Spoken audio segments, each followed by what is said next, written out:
বুঝলি মামা কই আইসার সঙ্গে বাবা তো কাজে গেছে আর কিছু মনে আইছে না কইছে তো মাঝে সময় রেডি হয়ে বসে আগে তুমি বন্ধক নিতে এমনিতে মামিরা দেখতেছিল যে না তো ভাই আড্ডা দিতে গেছে তুই আইবি শুন না আচ্ছা মামা আপন মামি করছে তো মামাটাই থাকতাম না বেশিক্ষণ আচ্ছা আপাতত দে তোর ব্যাগটা আমি রাখি আর তোর ড্রেস কি খুলে আসে না আমার বাড়ির কিছু ড্রেস আছে পরে রাখ ব্যাগটা 12,000 আর স্টাইলিশ ড্রেসটা পরে সরি এনো তেনো রাখুন যেত না কেড়ে জানি মনে হইতাছে দামি বাদ আমরা বাড়ি তো আসি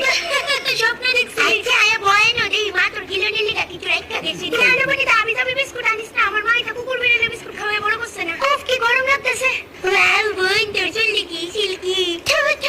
মা থাকতো না অনেক দামি প্রোডাক্ট লাগাই আমি বাপ রে তুই দামি প্রোডাক্ট লাগাইস নাম কি তাহলে জিনিসটা ফটো করতে পারতে না নাম নিয়ে কি তা করবে এমনিতে নামটা মনে না আর মনে করলেও কইতাম না এবার বুঝি মাইটা নিয়ে কেড়ে দেখতে পারে না আচ্ছা তুই এনে বল আমি তাহলে চল বিস্কুট খেয়ে আই